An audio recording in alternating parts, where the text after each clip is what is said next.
ሰላም ለማህበረ ቤተ እስራኤል ዛሬ የምናነበው ኦሪት ዘዳግም ከምዕራፍ 7 እስከ 11 አሁንስ እንደሆነ ምዕራፍ እስከ 11 ይሆናል እና እንደተለመደው መግቢያው ትንሽ የሰንበትን ዝማሬ አድርገን በሰፊ ስለ ፓራሻው እንዴት እንደሆነ ስነ ስርዓቱ ሁሉ እንነጋገርበታለን እና ይሄን ይመስላል።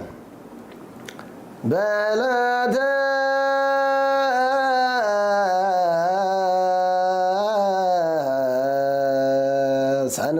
ሰንበት የሕያዋን ይቤ አዶናይ በለተ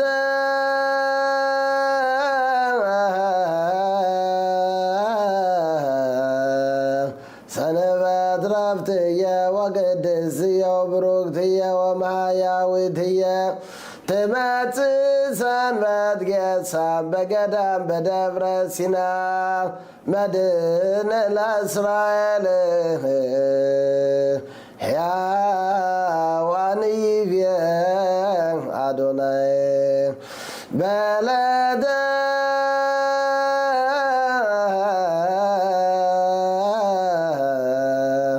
እቀቦ ትእዛዜ አክብሩ ሰንበታቴ ወበዓላቴ ወፍረወሙ ለቅዱሳነ ይእዜኒ ኩኑ ፈራሄ ለፈራን እግዚአብሔር አልቦ ዘይገርሞ በዳር ዕለት በዳህሪ ሞይለ ሕያዋን ይቤ አዶናይ በለተ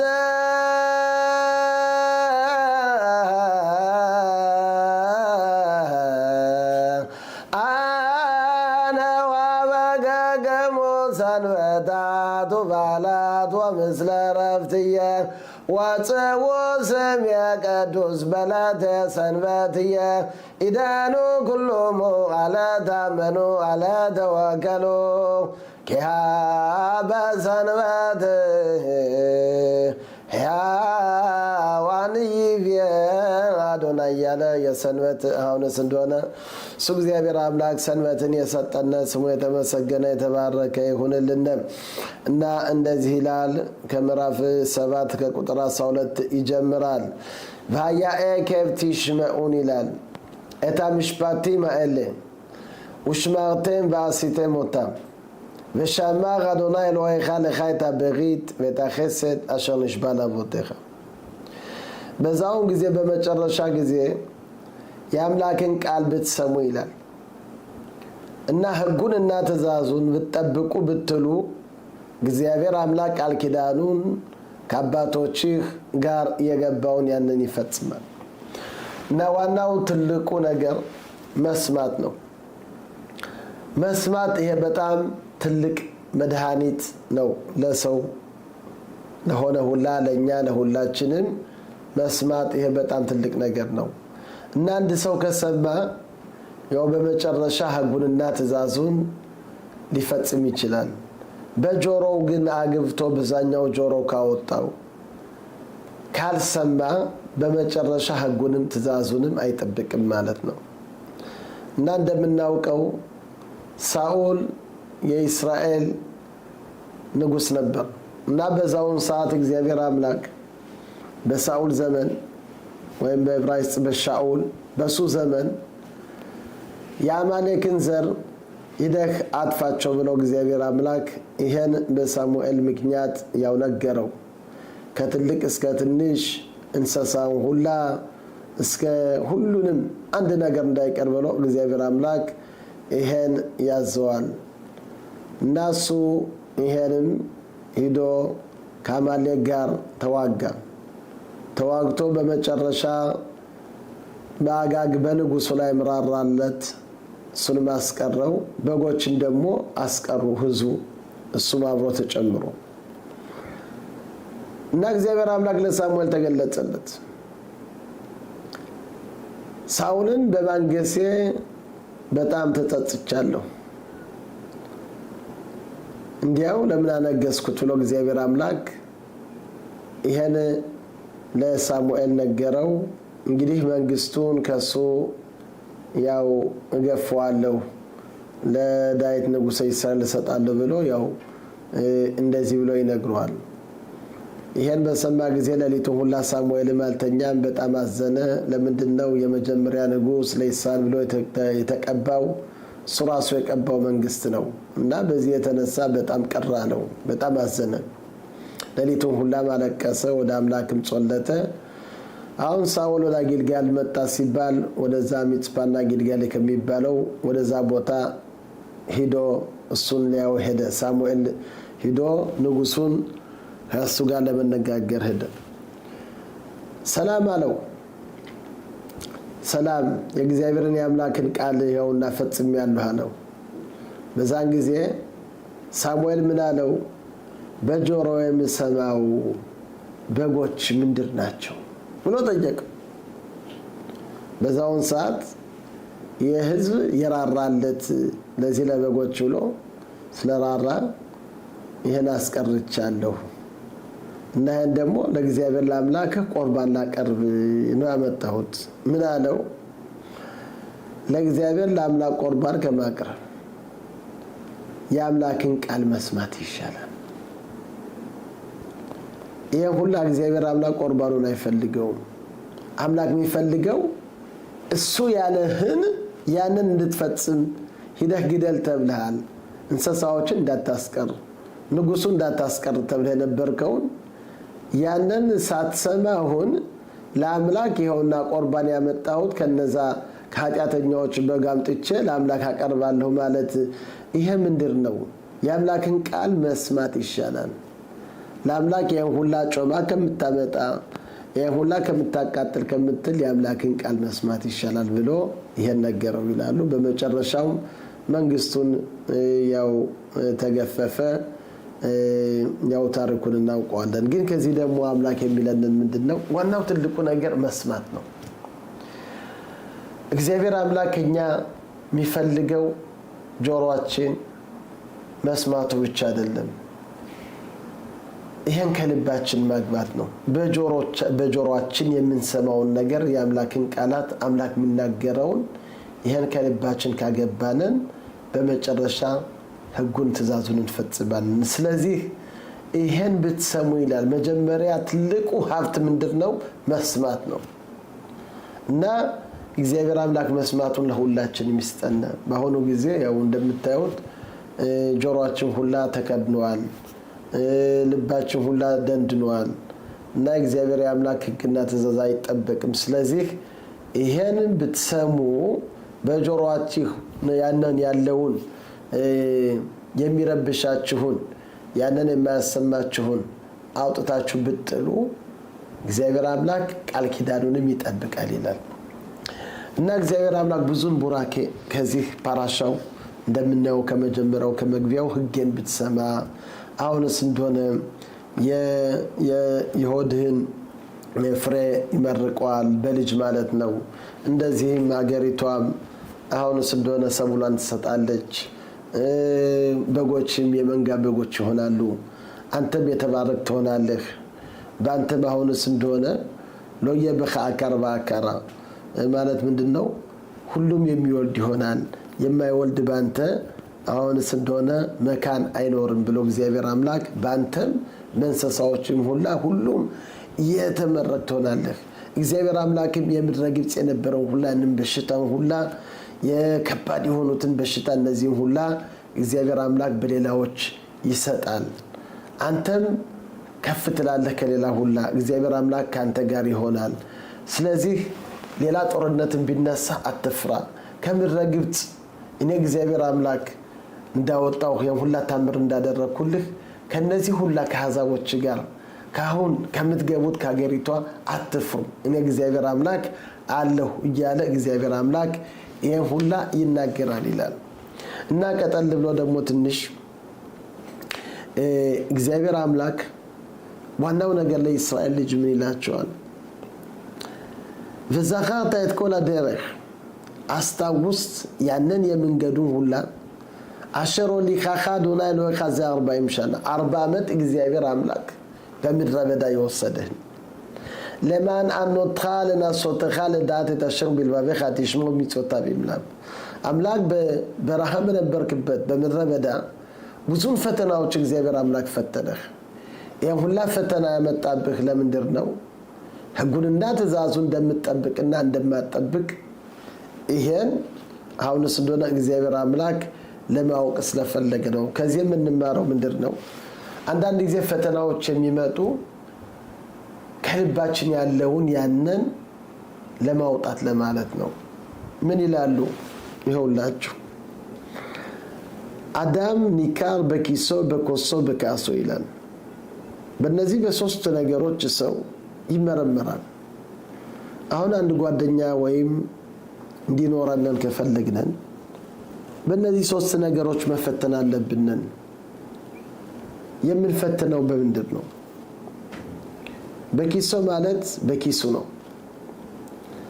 አንድ ሰው የሚፈተነው አሁን አንተ ሲቸግርህ ጓደኛህ ነህ ካለ አረባክ ጓዴ እንደዚህ ቸግሮኛል እንዲያው ገንዘብ ብታበድረኝ መቼም ሰው ገንዘብ ሲሉት የዛን ጊዜ ይደነግጣል ይላል ሁኔታ ሁሉ ይለዋወጣል እና ጥሩ ጓደኛ ከሆነ ግን ምን ችግር አለ የሚያስፈልገን ካለኝ ይሰጣሉ ብሎ ያንን ይሰጣል ሌላ ግን ያለው ግን ሌላ ጓደኛ ከሆነ የለኝም አልሰጥም ካለህ ይሄ ሰው በዚህ በኪሱ ይታወቃል የሚፈተነው በአንዳንድ ነገሮች ነው ሁለተኛ ደግሞ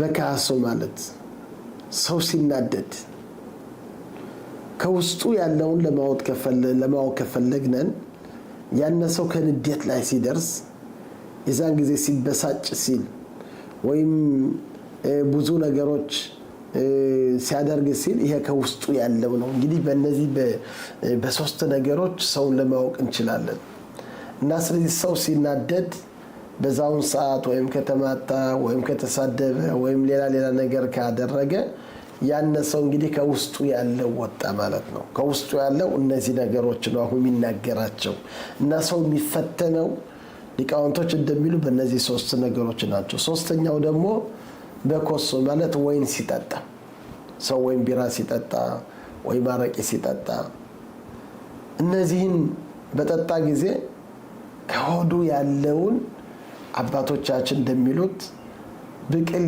ሆድ የደበቀውን ብቅል ያወጣዋል ሆድ የደበቀውን ብቅል ሊያወጣው ይችላል ይሄን ትንሽ ለማስረዳት ምን ይላሉ በአፄ ፋሲል ዘመን በዛውን ሰዓት አፄ ፋሲል ያው ከዘበኛዎች ጋር አብሮ ወጥቶ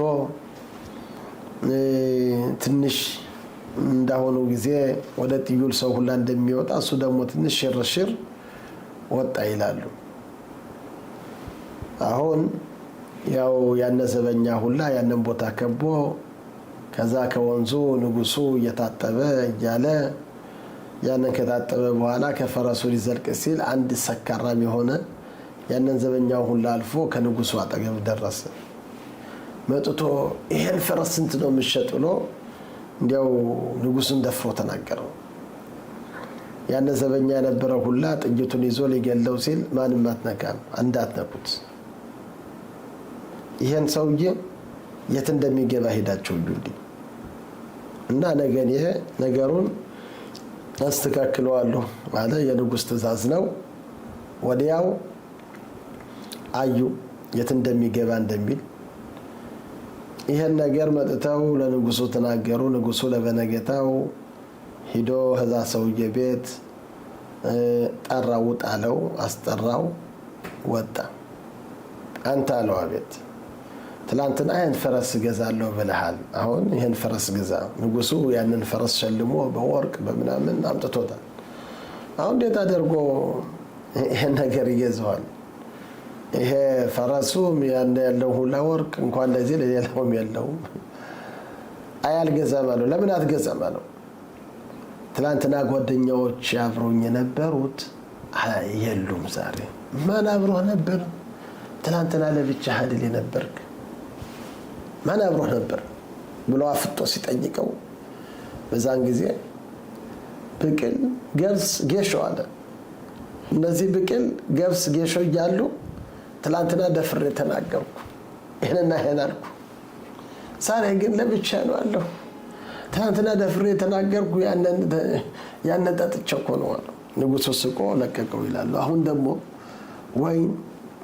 ወይም ቢራ ወይም የተለያዩ መጠጦች ከሰው ያለውን ሆድ የደበቀውን ብቅል ያወጣል። ስለዚህ በእነዚህ 3 ነገሮች ሰው ይመረምራል። አሁን ደግሞ እግዚአብሔር አምላክ ከዚህ ያስቸገረህ በመንገድ ያስራበህ በመንገድ በምትናደድ ጊዜ ከልብህ ያለውን ለማወቅ ለማለት ነው። አምላክን አመስግነህ ተመስገን ብለህ ትቀበለውን ወይም ለምን እግዚአብሔር አምላክ ይህን ሰራ ለምን አደረከኝ ብለህ አምላክን ተወቅስ።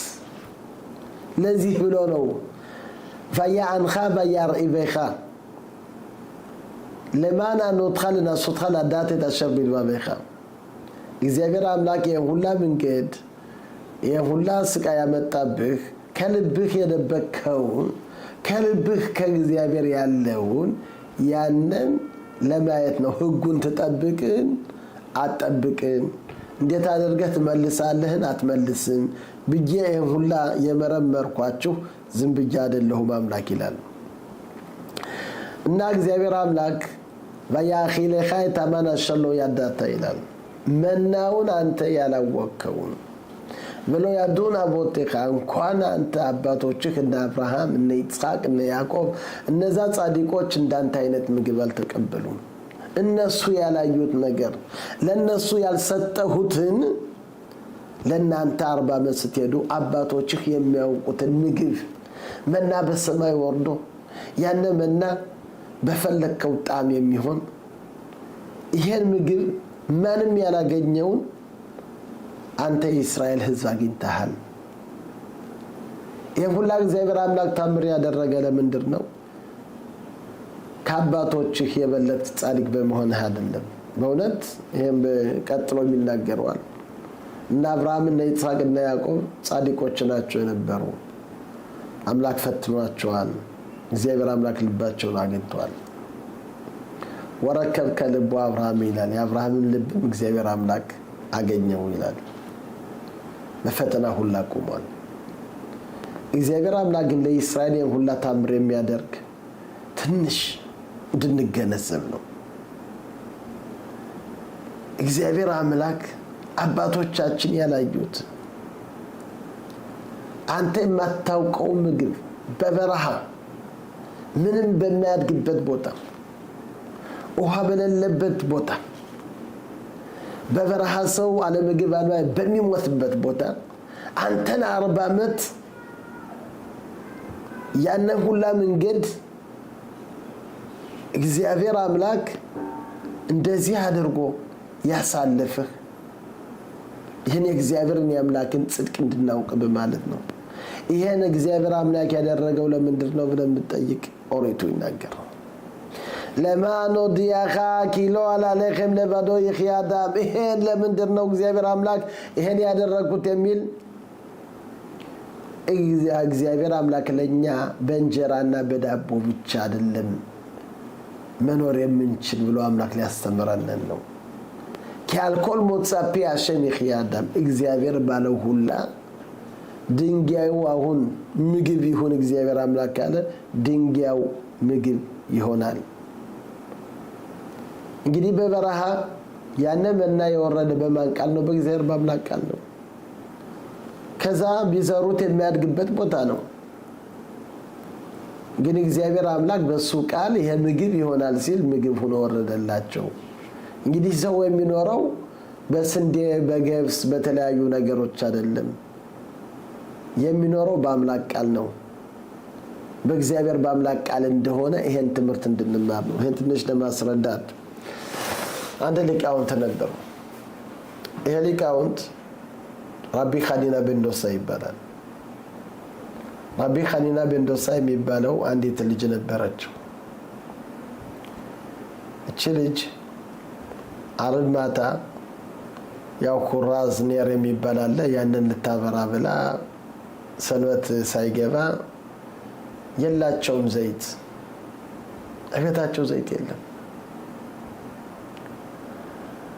አሁን አለቀሰች ለሌላ ሁላ ሲኖረው ለነሱ ብቻ የላቸው ደህናቸው ነበሩ ሙሳለ ስታለክስ አይቷታል አባቷ ትልቅ ጻድቅ ነው ነበር የታሪክ 1800 ዓመት በፊት የነበረ ነው እና ልጅ ምን ሆነሽ ነው ብሎ ጠየቃት ይሄውና ለሻባት ብዬ መብራት ላበራ ብዬ የለኝም እና ምን አለ ከቤት ዘይት የለም የላ ምን አለ ያለማ ኾመጽ ይባላል የሎሚ ሊሞን ነው ያንን የሎሚ ባንድ ላይ ሆኖ ኾመጽ ይባላል ያንን ነው አለ እሱ ነው አለ ይሄን ወስደሽ ያንን አብሪው በወይራ ዘይቱ በፈንታ ይሄን ሎሚውን ወስደሽ ያንን ሎሚውን አሁንስ እንደሆነ እንደሚጽ ሆኖ ያው ያንን እንትና ጨማደሽ ያንን አሁንስ እንደሆነ ያንን የሎሚው እንደ እንትን ሆኖ ይወጣል እንደ መጠጥ ሆኖ ይወጣል ያንን ከዛ በዘይቱ ፈንታ ያንን አስቀምጨው አባቴ አለችው እንዴት አደርጎ ሎሚ እኮ አይበራም ወይራ ዘይት አይደለም ምን ቸገረሽ አደርጊ ለዘይቱ ለወይራ ዘይቱ ማን ብራ ነው እግዚአብሔር አምላክ ወይራ ዘይቱን ብራ እንደሚለው የሎሚውን ያንን ከሎሚው የሚወጣውን ያንን ደግሞ አሁንስ እንደሆነ ያንን እግዚአብሔር አምላክ ብራ ይለዋል አሁን በዛን ጊዜ ያነ የሎሚው አሁንስ እንደሆነ ብታደርግበት ያነ በራ በጣም ታሪክ ሆነ ያው እንደሚሉት ያነ በርቶ ከሰንበት በኋላም ቀረ ይላሉ ሊቃውንቶች ይሄም ያሳየው ምንድነው እሱ በአምላክ አመነ ይሄን ወይራ ዘይት ማን ብራለው እግዚአብሔር አምላክ ብራለው አሁን ደግሞ ያንም ሎሚ ቢሆን ያነ የሎሚ ውሃ ቢሆንም ይሄ ምንም አይደለም እግዚአብሔር አምላክ ካለ ያው ይሄም ሊበራ ይችላል ብሎ ይሄን ትምህርት ሰጣት አሁን ደግሞ እግዚአብሔር አምላክ እዚህ ለኛ ትምህርት ለእስራኤል ትምህርት ይሄን ወርድ ለምናነበው ሁላ ትምህርቱ እግዚአብሔር አምላክ ነው የሚመርቅ የሚል ምግቡ አይደለም የሚመግበን እግዚአብሔር አምላክ ያዘዘው ነው ይሄ ዳቦ ሁን ስላለው ያን ዳቦ እግዚአብሔር አምላክ ሁን ብሎ ሌላውን ስንበላ ለምን አንጠግብም ዳቦን ሰው ሲበላ ይጠግባል እንጀራውን ሲበላ ይጠግባል ይሄ እግዚአብሔር አምላክ ስላዘዘው ነው አሁን ውሃውን ብቻ ቀጠጣ ለምን በውሃው አይጠግብም እንደ ዳቦ እንደ ሌላ ነገር ለምን አያጠግብም ይሄ እግዚአብሔር አምላክ ይሄ ውሃ እንዲሆን ብሎ አምላክ አዟል ይሄ ደግሞ ዳቦ አንተ ስትበላው ያነ የምትበላው ያጠግብሃል አሁን ቅጠላ ቅጠል ወስደን እንበል ወይም ሳሩን ወስደን ያንን ብንበላ ብንል ይሄ እንደ ዳቦ ሊያጠግብንን ይችላል አይችልም ለምንድነው እግዚአብሔር አምላክ አላዘዘውም እና እግዚአብሔር አምላክ ግን ካዘዘ ድንጋዩም ዳቦ ይሆናል ዳቦውም ድንጋይ ሊሆን ይችላል ይሄ ሁላ በአምላክ ቃል ነው አምላክ ካለ ያን እግዚአብሔር አምላክ የሚለው ይሆናል ስለዚህ 40 ዓመት ሁላ ይሄ ሁላ ዘመን ስትሄዱ ወይም ስንዴ አልነበራችሁ ወይም ገብስ አልነበራችሁ ወይም ዶራኛ አልነበራችሁ ወይም ጤፍ አልነበራችሁ ይሄ ሁላ ዘመን 40 ዓመት በምትሄዱት ሁላ በማታውቀው ምግብ እግዚአብሔር አምላክ ባወረደው ከሰማይ ዳቦ ያወረደ እግዚአብሔር አምላክ መገባችሁ ይሄ ግን አባቶች የሚያውቁት አንተ ማታውቀው እግዚአብሔር አምላክ ለአንተ ትምህርት ለመስጠት ነው እግዚአብሔር አምላክ ባዘዘው ነው ሰውን የሚመገብ እንጂ በሌላ አይደለም ማለት ነው እና እንደዚሁም ቀጠል ብለው ሲምናተኻሎ ባልታም ያለኻ የሁላ ዘመን ስትት ጨርቅህ አላረጅም ዘራግ ላይ ካሎ ባትሰካ እግርህም ባዶ እግርህን ስትት እግርህ አሁንስ እንደሆነ ቁስል አላወጣም አላለም አልቆሰለም አላበጠም ፈያዳታ ይምለባበኻ የሁላ ምንድነው ከልብህ እንድታውቅ እግዚአብሔር አምላክ ልጁን እንደሚቀጣው እግዚአብሔር አምላክም ዛሬ እናንተን የሚቀጣህ እንድትማር ብሎ ነው እና ሕጉንና ትእዛዙን እንድትጠብቅ እያለ እግዚአብሔር አምላክ ይህን ይናገራል። ከዛ ቀጠል ብሎ እግዚአብሔር አምላክ የሚያመጣቸው አገር የተቀደሰች አገር ናት። ኤረጽ נחለ מים עיינות ותהומות יוצאים בה בקעה ובהר።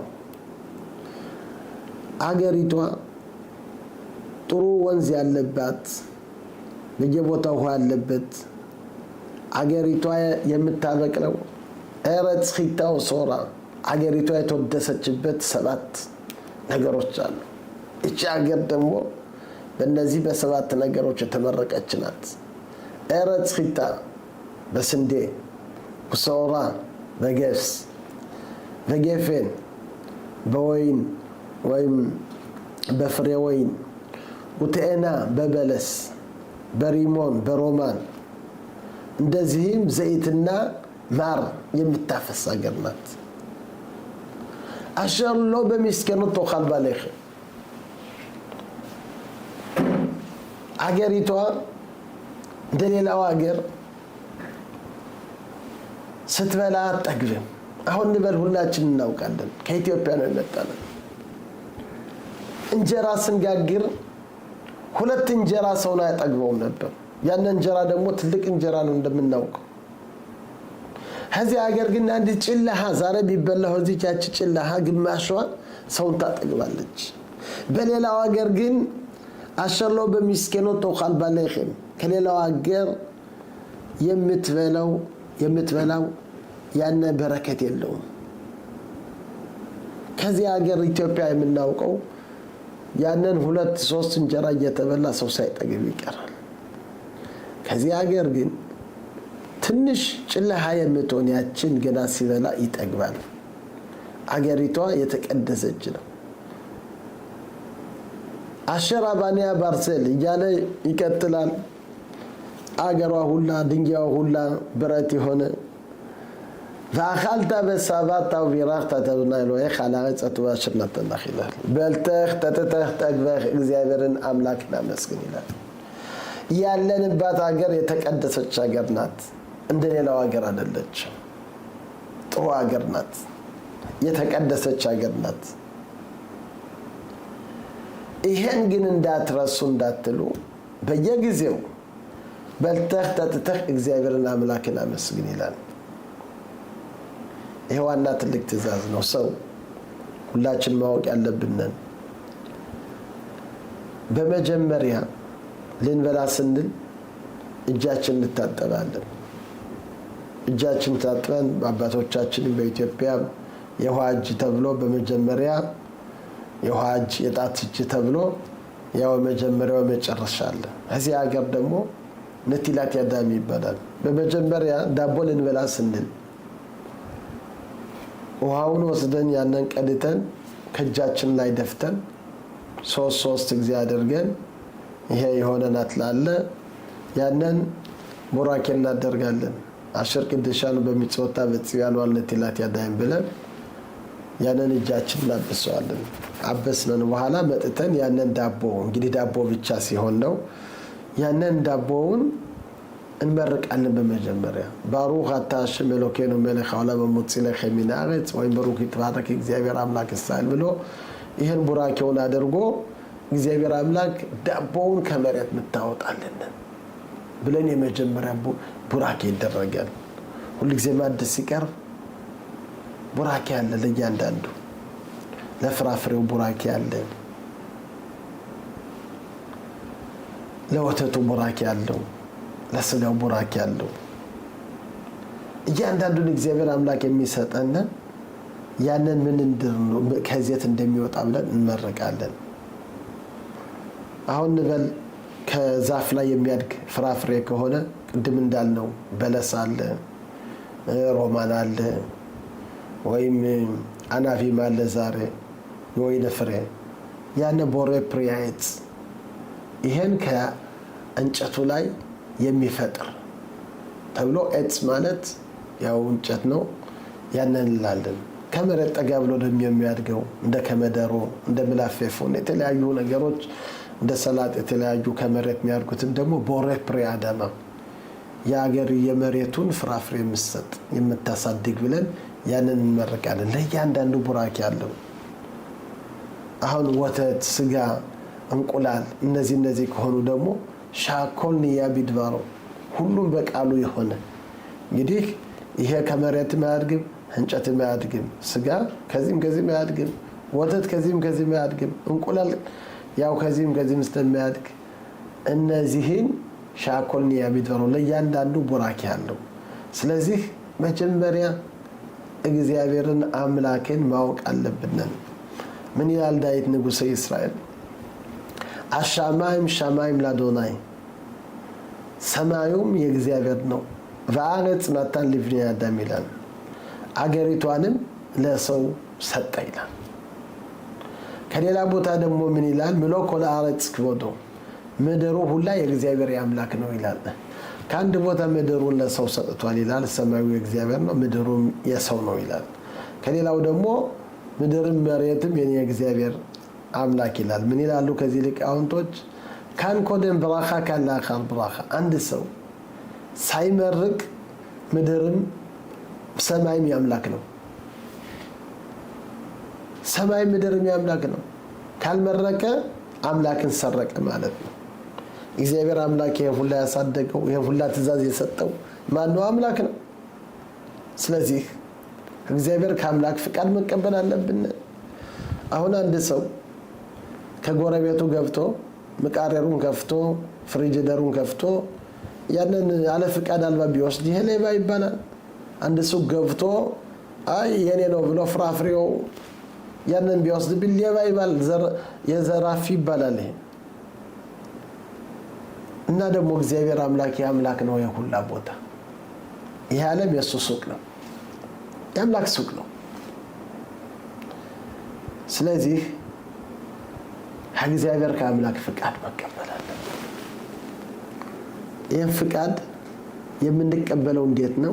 ስንመርቅ በመጀመሪያ ለምንበላ ሁላ ተመስገን፣ ፍቃድ ተቀብሎ አምላክን አመስግኑ። ይህን ካደረግነን ያው የእግዚአብሔርን የአምላክን ሕግ ትእዛዝ ፈጸምነን። እግዚአብሔር እዛን ጊዜ ፍቃዱን መሬቱ የእናንተ ነው ብሎ ይሰጠናል። ሳንመርቅ ግን አምላክን ሳናመሰግን ብንበላ ብንል ይሄ አሁንስ እንደሆነ ሽፍታ ወይም ዘራፊ ተብሎ እግዚአብሔር አምላክ ይከሰናል። ማን ሰጣችሁ ፍቃድ? እኔን ስም ሳትጠሩ ለምን በላችሁ? ይሄ ነው ብሎ አምላክ ይሄ ያለ ነገር ነው። ሁለተኛ ደግሞ ከበላነን ከጠጣነን በኋላ አምላክን አመስግን። ትልቁ ችግር ሰው ሲጠግብ ነው። ከጠገበ በኋላ ደግሞ የበለጠ እንዳንጠግብና እንዳንረሳ ያው ቀጠል ብሎ እንደሚለው ካልሰራው ቤት ትገባለህ፣ አልተከልከው ወይን ትጠጣለህ። በዛን ጊዜ ልብ ከፍ ይላል። በዛውን ሰዓት የሁላ ኃይል እኔ ነው የሰራሁት እኔ ነው ያደረኩት ብለህ አምላክን አታመሰግን። ከዚህ ሁላ ደረጃ እንዳደርስ እግዚአብሔር አምላክ ምን ይላል? ሁሉ ጊዜ አምላክን መረቅ። ስትበላ ተመስገን በል፣ ከበላ በኋላ ተመስገን በል፣ በመንገድ ስትሄድ ተመስገን በል፣ ጥሩ ነገር ስታይ ተመስገን በል። አምላክ አይንህን ሲከፍተው ተመስገን ማለት፣ ጠዋት ስንነሳ ተመስገን ማለት። ሞዲያኒ ለፋኔኻ መሌኻ ይበቃያ። አምላክ አመሰግናለሁ የንጉስ ሁሉ ጊዜ ዘላለም ይሆንክ። ሼክ ዘርታ ቢንሽማቲ በኸምላ ነፍሴን ወድቄ ነበርኩት። አባቶቻችን እንደሚሉ ዛንቀሃና ምን ምስኬባነን ያነቀሃነን ከምኝታችን ዛቀመነ በእንደ እግረነ በእግራችን ያቆመነ ዘከሰትነ በአፉ የነ አፋችን ለመንቀሳቀስ ለመክፈት ላበቃን ወድቀን የነበር ነው። እንደዚህ አድርጎ አስነስቶ ይሄ ሁላ ለሰጠን አምላክን ጧት ስንነሳ ደግሞ ያችን ነፍስ ሲዘራልን ተመስገን። ዛሬ ይሄን ህይወት የሰጠኝ በጎ ስራ ማድረግ ይሁን። አምላኬ መንገዴን ያቃናልኝ፣ በሚሄደው ጥሩ ነገር ልስማ እያለን አምላክን ካመሰገን አገሪቷን እናገኛለን። እና በልተህ ጠጥተህ እግዚአብሔርን አምላክን አመስግን። ይሻመር ለካ ፔንቲሽካህ የታዱና ሎይካ። ከዛ በኋላ ምን ይላል? ይሄን ግን ካላደረግ ተጠንቀቅ፣ አምላክን ትረሳለህ፣ ህጉንና ትእዛዙን ትረሳለህ። ፔንቶኻል በሰባታ ለምንድን ነው? ትበላለህ፣ ቤትን ጥሩ ቤት ትሰራለህ። ወብካርኻ በጾምኻ ይርባዩ፣ የመንጋ በግ የመንጋ ከብት ይኖርሃል። በዛውን ሰዓት ብዙውን ካልሰራው ቤት ስትገባ፣ መኪና ስትገዛ፣ ሁሉም በእጅ ሁሉም በደጅ። በኢትዮጵያ ሁላችን እንደምናውቅ ለኑሮአችን ምንም ያልነበረን፣ በጫማ አልነበረን፣ በእግራችን ዝም ብለን ስንሄደው የነበርን፣ በእግራችን ያለው ሁላ መንገድ በሩጫ ሆነ። በመንገድ 3-4 ቀን ሰው እየሄደ እግዚአብሔር አምላክ ዛሬ በመኪና በአንድ ግማሽ ሰዓት፣ በአንድ ሰዓት፣ በ2 ሰዓት፣ በእሳ ቢባል 4-5 ሰዓት እስከ ጻፎን እስከ ኤላት ይሄዳል ሰው።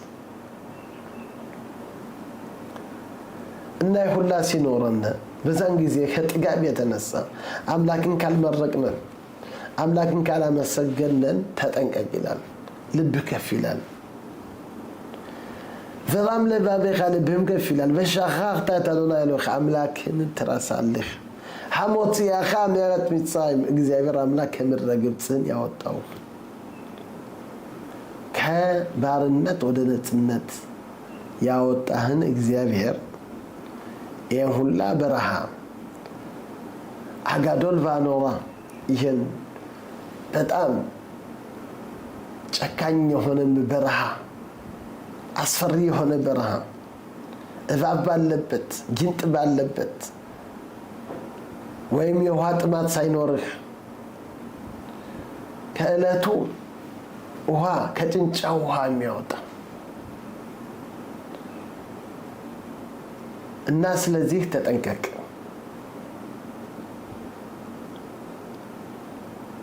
ተጠንቀቅ። ይህ ሁላ የኔ ኃይል ነው እንዳትል፣ ይህ ሁላ የኔ ጉልበት ነው እንዳትል፣ ይህ ሁላ እኔ ያደረኩ፣ ይህ ሁላ እኔ የሰራሁት ብለህ እንዳትሳሳት እያለ እግዚአብሔር አምላክ ሙሴ እነዚህን ነገሮች ተጠንቀቁ እያለ ይህን ሁላ ትምህርት ይሰጠናል። እና በእውነት እንደምታዩት ይሄው እኛም ራሳችን ከኢትዮጵያ ያን ስለምድረ ግብፅ ነው የሚናገረው አባታችን ሙሴ። እኛም ከኢትዮጵያ ከዛ ሁላ ችግር ወጥተን ከዛ ሁላ ማት ወጥተን ቅድም ካልነው ጭቃው፣ ከቅማሉ፣ ከትኋኑ፣ ከቁንጫው ልብስ የማይቀየርበት አንዳንድ ሀብታም የሆነ በየጊዜው መቼም ሀብታም ቢባል ስንት ልብስ አለ። እዚህ ግን እንደምታዩት ጫማ በየጊዜው የምንቀየርበት፣ ካልስ በየቀኑ የምንቀየርበት፣ ጫማ ግፍተን የምንሄደው፣ በመኪና የምንሄደው እግራችን መሬት ሳይነካ፣ ይህ ሁላ ታሪክ ነው። እኛም ራሳችን ዛሬ ሁላ ማየት አለብን። መና ምን በላኛ ነን። ውሃው ቤሬዙን ስንከፍተው እንደዛ ጭንጫው ውሃ እንደሚወጣው እንደነበር ዛሬም ይወጣል። ይኸው ቤት እያንዳንዳችን ማስጋን አለልን። ያለንበት ዓለም ነው። ግን የሁላ በኖረህ ጊዜ ተጠንቀቅ፣ ተጠንቀቅ። እግዚአብሔርን አምላክ እንዳትረሳው። ትልቁ ችግራችን፣ ትልቁ ጠላታችን መርሳት ነው። እግዚአብሔርን አምላክን ከረሳነ ህጉን ከረሳነ በመጨረሻ እግዚአብሔር አምላክ ወዲያው ከሀገሪቷ ትጠፋላችሁ። እዚች ሀገር ትጠፋላችሁ ይላል እና ስለዚህ የእስራኤል ህዝብ የሁላ ስለምታልፍ የሁላ ታምር አይተህ ስለመጣህ ይሄን አስታውስ እያለ እግዚአብሔር አምላክ የሁላ ትምህርት በሙሴ እጅ ሙሴ የመከረኛል ተጠንቀቁ እያለ እግዚአብሔር አምላክ እነዚህን ይናገራል። ከዚህም ቀጠል ብሎ ምን ይላል? በልብህ ኋላም ይሄ እግዚአብሔር አምላክ እንደዚህ አድርጎ ከዚች ሀገር ያገባኝ በጽድቅ ነው እንዳትል ይላል። ሎ በጽድቅህ በዮሸር ለባብህ በጽድቅህ አይደለም በቀጥታ መንገድህ አይደለም እቺን ሀገር መተምትወርሳት በእነዚህ በአሕዛቦች አመፀኛ ስለሆኑ ነው። ይህችን ሀገርም አምላክ የሚሰጥህ አሸር ንሽባ ለአቦቴኻ ለአብርሃም ለይስሐቅ ለያዕቆብ ለአብርሃም ለይስሐቅ ለያዕቆብ ብሎ ቃል ኪዳን ለገባው ነው። ላንተ ብሎ አይደለም ይሄን ሁላ የሚያደርግ የሚል እና ከዚህ ትምህርት የምንማረው ዛሬ ይኸውኛ እዚች ሀገር ተቀደሰችው ሀገር በእኛ በጽድቃችን አይደለም እዚች ሀገር የገባልን በአባቶቻችን ሌሊትና ቀን በጾም በመጾማቸው አምላክን በመስገድ ወደ አምላክ በመለመን ኢየሩሳሌምን ወሬዋን አሰማነን እያሉ ለአንዲት ቀን ገብተን እንዲያው ብንሞትባት ምን አለ እያሉ አምላክን ሌሊትና ቀን በመስገድ በመጾለት ወደ አምላክ ሪ በማለት በእነሱ ጽድቅ ዛሬ ገብተናል እና ይሄን ማወቅ አለብን። ሰው ከኩራት ሊወድቅ ይችላል፣ ከብዙ ነገሮች ሊወድቅ ይችላል እና ደግሞ እዚህ ቀጠል ብሎ በመጨረሻው ማለት ነው ከምዕራፍ 11 ነው ኪአሬት አሸራታ በሻማ ይላል። እቺን ሀገር የምትመጣባት እንደ ምድረ ግብጽ አይደለችም ይላል። የሆነ ዘር በምዘራ ጊዜ በምድረ ግብጽ ይላል። ያንን ኢሉስ ወይም አባይ የሚባል ወንዝ አለ። በዛ በወንዙ መሬቱን ሁላ ታጠጣለህ። ከጋና ያክፋአን ተሸራተም ወይም ሸማ ባለች ሀገር የምትመጡባት ሀገር ኤሬት ዛሪሙ በካኦት ለማታር አሻን ትሽተማይ ውሃ የሚተላለፍባት አይደለም። ለምንድነው? ተራራ ብዙ ናለው፣ አቀበት አለው እና እንደ ግብጽ ሀገር ሁሉም ቀጥታ የሆነና ያን ውሃው እየቋፈሩ በዛ ይተላለፍላቸዋል። እቺ ሀገር ግን ውሃ የምትጠጣው እግዚአብሔር አምላክ በሰማይ ያንን ዝናቡን ይሰጣል። ኤሬት አሻዶና ለኻ ዶሮሽ ተታሚድ እኔ አዶና ለኻ ሚንሽታ ሸና ባዳኽሪታ ሸና ይላል። ያ እግዚአብሔር የአምላክ አይን ከመጀመሪያው ዓመት እስከ መጨረሻው ዓመት የአምላክ አይን ያለባት ሀገር ናት። ስለዚህ እንደ ሌላ ሀገር አይደለችም ይህች ሀገር።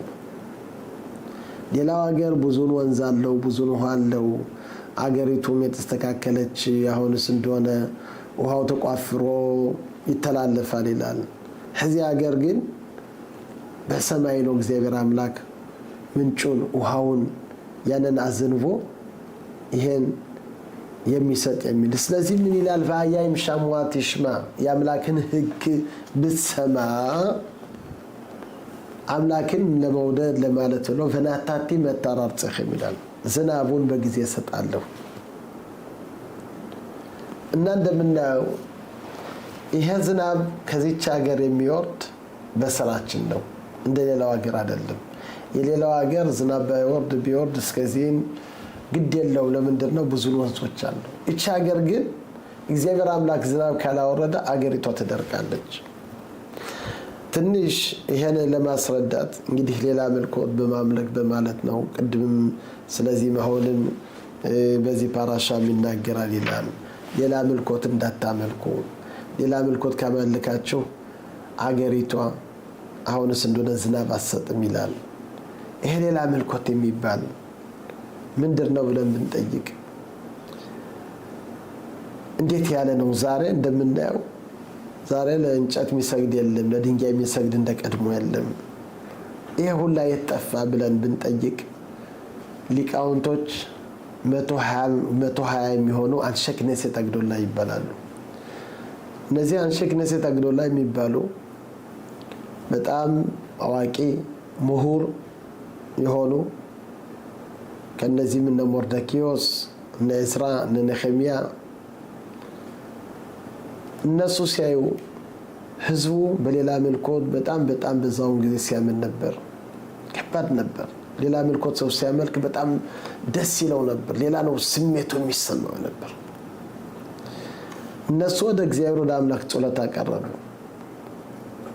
ወደ አምላክ ጸሎት ያቀረበው ምንድነው? እግዚአብሔር አምላካችን እንዲያው ይሄን አሳሳችን እንዲያው ብታወጣልን ሲሉ ጸሎታቸውን እግዚአብሔር አምላክ ሰምቶ ያንን አሳሳች ከእስራኤል አወጣው ይላሉ። ግን ከዛም በፊት ስናይ አሁን በተንቢያቶች አኻብ ቤን ኦምሪ የሚባል ንጉስ ነበር። በነገስታት ተጽፏል ይሄ ሁላ ታሪክ እና አኻብ ቤን ኦምሪ የሚባለው ከባድ ንጉስ ነበር። ኃጢአተኛ ንጉስ ነበር። በሱ ዘመን የኺኤል ቤታኤል የሚባል ነበር። የኺኤል ቤታኤል የሚባለው እሱም የንጉሱ ተከታይ ነው ነበር እና መጸኛ ናቸው ነበሩ። አሁን እንደምናውቀው የእስራኤል ህዝብ ወደዚች ሀገር በገባ ጊዜ ኢያሱ ወልደ ነዌ የሪኮ የምትባለውን ሀገር ያንን የሪኮ የምትባለችውን ሀገር እግዚአብሔር አምላክ ምን አላቸው? እቺ ሀገር ትልቅ ግንብ አላት እና በየቀኑ ካህናቶች እና ኦሪቱን 10ቱ ቃላትን ይዛቸው ሳጥኑን አንድ ጊዜ ዞሩ እና ቀንደ መለከት ንፉ። በሰባተኛው ቀን ግን 7 ጊዜ ዞሯት። 7 ቀን ይቅርታ 7 ጊዜም ቦለለ ከዞራችሁ በሰባተኛው ቀን ያንን 7 ጊዜ ጥሩምባ ንፉና ያነ ይወድቃል፣ ግንቡ ወደ ውስጥ ይሰምጣል። በእውነት ይሄን በአንደኛው ቀን አንድ ጊዜ እንትናሉ፣ በሁለተኛው ቀን፣ በሶስተኛው ቀን፣ በሰባተኛው ቀን 7 ጊዜ ይሄን ግንብ ከበቡት። ያንን በነፉ ጊዜ ያነ ግንብ ወደ ታች ገባ። ግን አንድ 10 ሳንቲሜትር የሚሆን 10 ሳንቲሜትር የሚሆን ያነ ግንቡ ከውጭ ቀረ። አሁን ኢያሱ ምን አለ? ስሙ አለ፣ ይህችን ሀገር የሚገነባ ወዮለት። የመጀመሪያው ልጁ ይሞታል፣ ደጃፉን ደግሞ ያንን ሲጨርስ የመጨረሻው ልጅ ይሞታል እና ይህችን እንዳትገነቡ ብሎ ይሄን ብዙና ስንት መቶ ዓመት ካለፈ በኋላ አሁን በአኻብ ቤን ኦምሪ በሚባለው በዚህ ንጉስ እንዳልነው ቅድም ኃጢአተኛ ናቸው የነበሩ የእስራኤል ንጉስ ነው። በሱ ጊዜ የኺኤል ቤታኤል የሚባል የሱ ምክትል ሚኒስተር ነበር። ኢያሱ የሚባለው ደግሞ ማን የሱን ህግና ትእዛዝ ምን ሰማለሁ እኔ እቺን ሀገር ገነባለሁ ብሎ ምንም አልቆጥረውም በማለት ያችን የሪኮ የምትባለውን ሀገር ያችን ገነባ። በመጀመሪያ ሀገሪቷን ሲገነባ የመጀመሪያው ልጅ ሞተበት። ሲቀጥል ሁለተኛው ሞተበት፣ ሶስተኛው ያለ ሁላ ልጅ እስከ መጨረሻው ልጆቹ ሁላ ሞክ ብለው አለቁ። እሱ ግን አመፀኛ ነበር።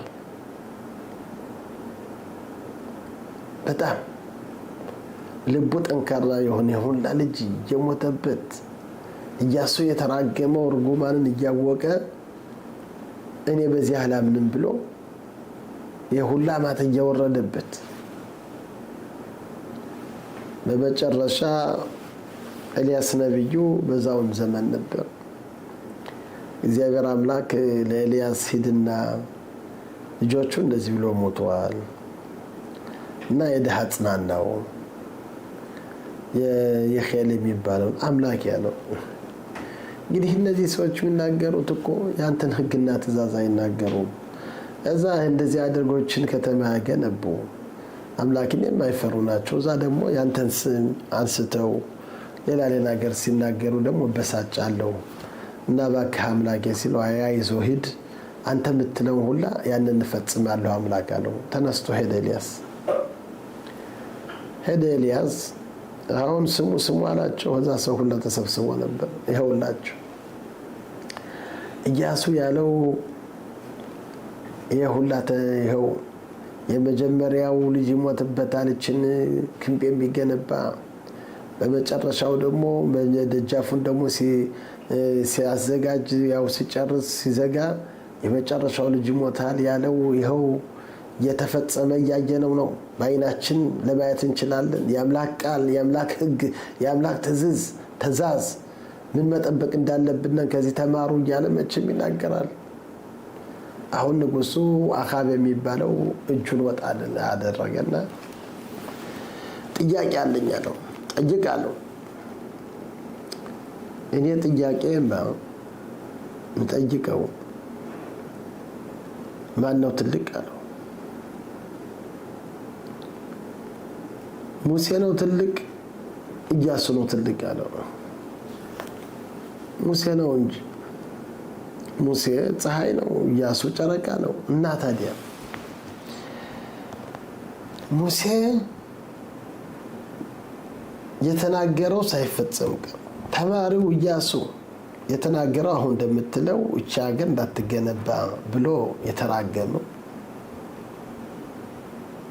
እቺ ሀገር ሲገነባት የኺኤል ቤታኤል የሚባለው እንደዚህ ብሎ ሆና ከፊታችን ነው አለ። ልጆች ሁላ ሞተዋል።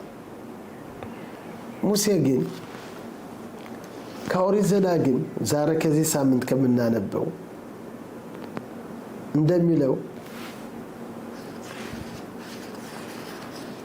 ይሻምሩ ላኸም በኒፍቴ ልባብኸም ተጠንቀቁ ልባችሁ እንዳይሳሳት በሰርተን ባባደተም ኤሎሂም አኸሪም ሌላ አምልኮት እንዳታመልኩ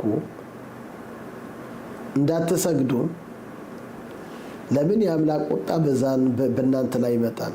በአጻር የታሻሚ አምላክም ሰማይን ያቆማል ዝናብም አይወርድም ብሎ የማታር በአዳማ ነው ቲቴኔቴም ሀገሪቷም ፍራፍሬውን አትሰጥም ሰቡለን አትሰጥም እያለ ሙሴን ተናግሯል። እኛ በአሁኑ ጊዜ በአሁኑ በእኛ ዘመን ሌላ አምልኮት እያመለክነን እንደምታየው ይኸው ዝናቡ እንደ ልብ ይወርዳል፣ እንደፈለግነው ሁሉም ነገር አለና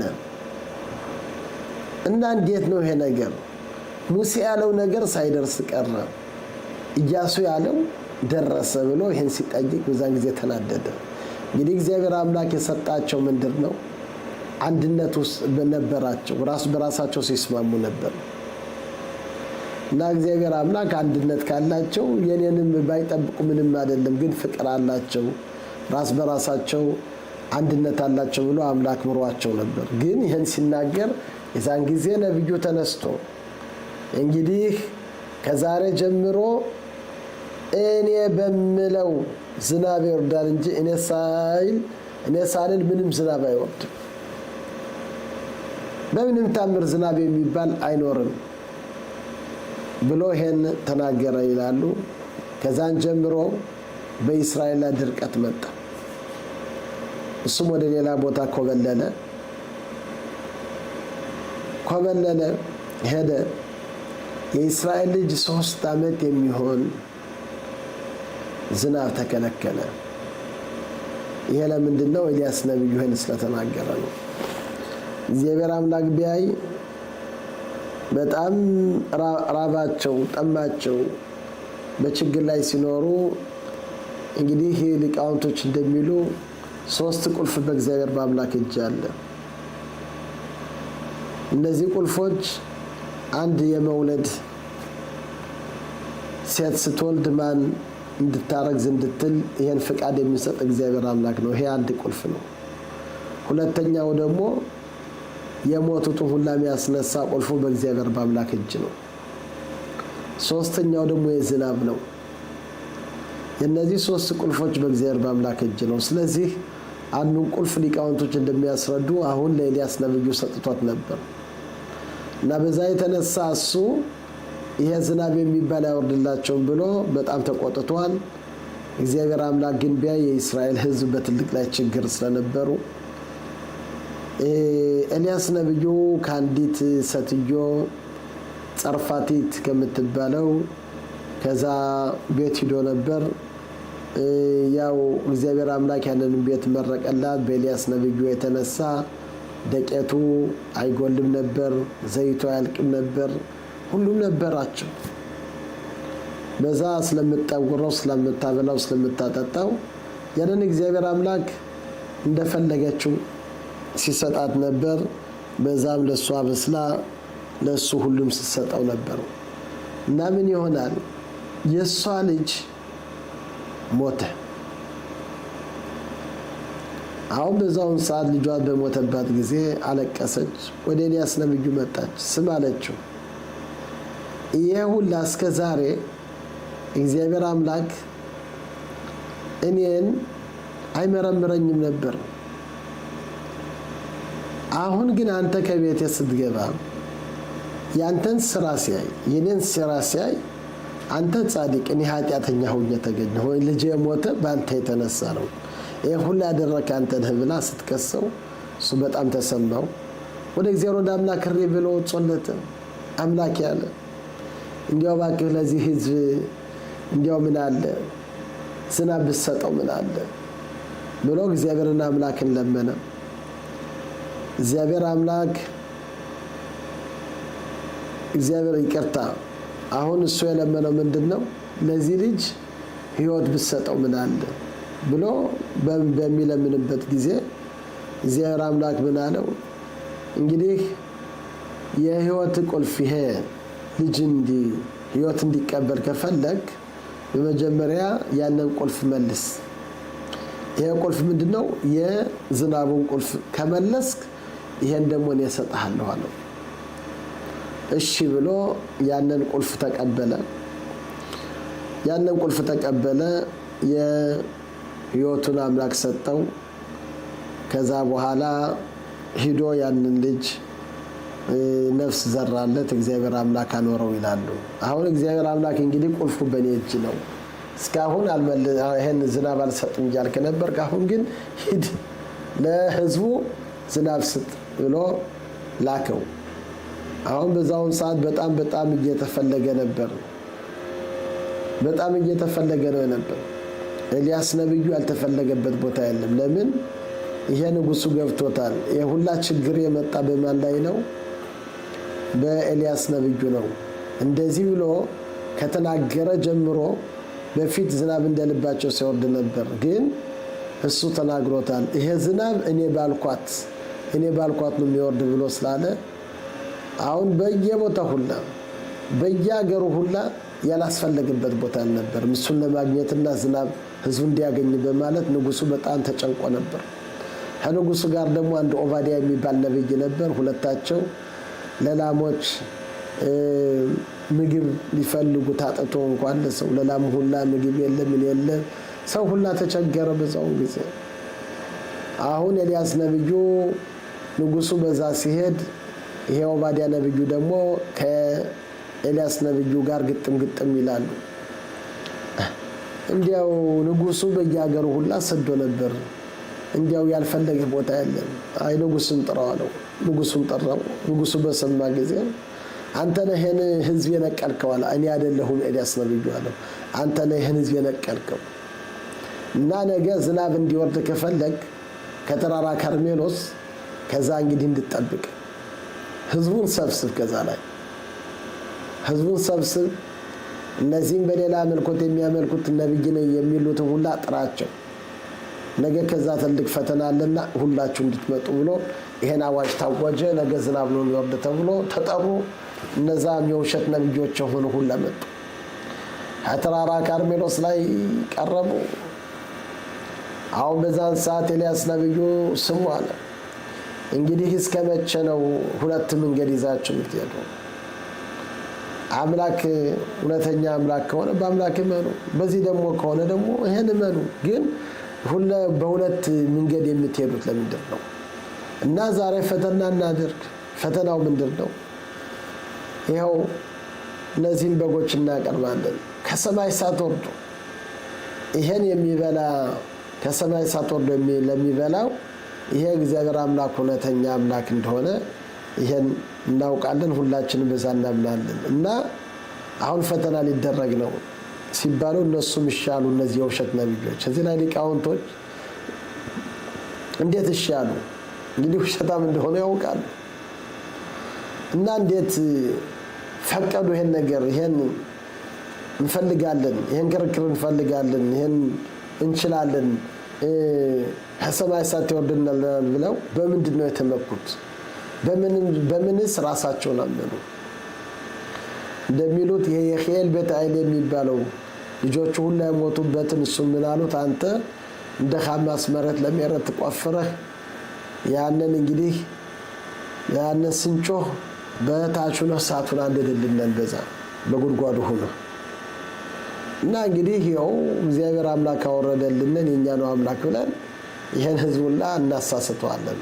አምላክ ግን ምን አደረገ? በዛው በዋሻው በቋፈረው መጥቶ እባብ ይነክሷል። እዛ ላይ ዱብ ይላል፣ ይሞታል። አሁን እንግዲህ እነሱ መጀመሪያ ኤልያስ እንዲሁ ይሄን በግ በሉ አቅርቡ አላቸው። ያንን በግ አረዱ፣ አቀረቡ። እሪ ያሉ ጮሁ፣ እንዲሰማቸው ብለው ዝል አሉ።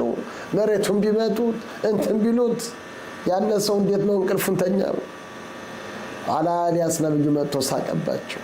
እንግዲህ እናንተ አምላክ እንዲያው እንቅልፉን ተኝቶ ይሆናል፣ እስኪ ደህና አድርጋችሁ ጮሁ፣ ወይም ደግሞ የሆነ ፕሊሻ ይኖረዋል እያለ እንደዚህ ግማሽ ቀኑ ሁላ ሲፎናጨሩ ሲሉ ሲዘሉ ሲሉ ያነ ሳይሳካላቸው ቀረ። አሁን ኤልያስ ነብዩ በሉ እንግዲህ እናንተ አልተሳካም፣ እሺ አልተሳካልንም አሉ። እንግዲህ እኔ ተራ ደረሰ።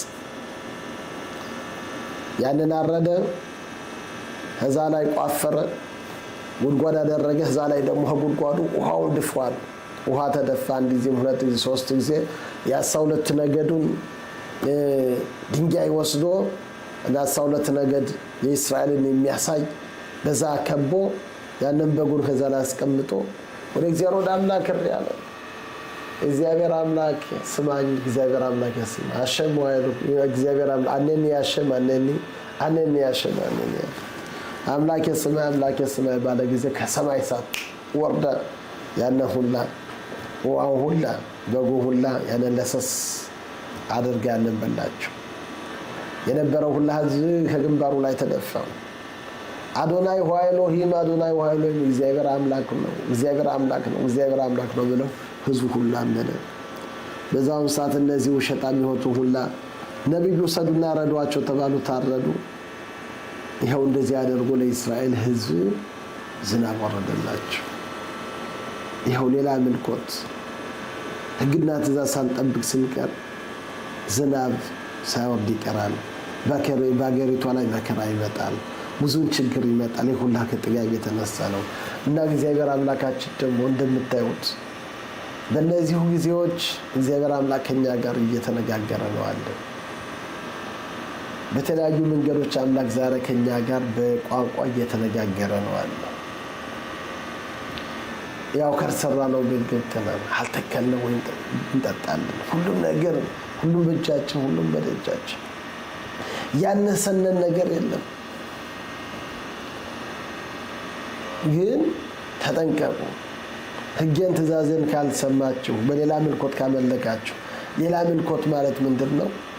የአምላክን መንገድ የማይሄድ መንገድ ሁላ ሌላው ደስ የሚለንን የሚስበንን ያንን ከሞገስነን ያንን ነገር ዛሬ ሆና ስልኩንም የተለያዩ ነገሮች እነዛን እናሞግሳለን። እንደ ሌላ ምልኮት ማለት ነው። አምላክን ብቻ በሁሉ ልባችን በሁሉ ነፍሳችን የአምላክን መንገድ መከታተል አለብን። ካልተከታተልን ግን ይሁን እንደምታዩት ባለፈው ኮሮና መጣ። ይኸው ዛሬ ደግሞ ጦርነቱ እየመጣ ነው በዓለም ሁሉ። ይሄ ሁሉ እግዚአብሔር አምላክ ቋንቋ ነው። ሕግን ትእዛዝን ካልሰማችሁ አገሪቷ ቀላል ሀገር አይደለችም። በአንድ በኩል አገሪቷ የተቀደሰች የተባረከች ሀገር ናት። ሕግና ትእዛዝን ካልጠበቃችሁ ግን ብዙ ፈተና መጣባቸዋል ብሎ እግዚአብሔር አምላክ ይሄ ሁሉ ነገር ይናገራል። እና ስለዚህ እግዚአብሔር አምላክ በእውነት ልቦናውን ይስጠነን። በሕጉ በስነ ስርዓቱ ምን ሄደውን ልቦና እግዚአብሔር አምላክ ይስጠነን። ሻባት ሻሎም እላለሁ። ሰላም ሰላም ለማህበረ ቤተ እስራኤል።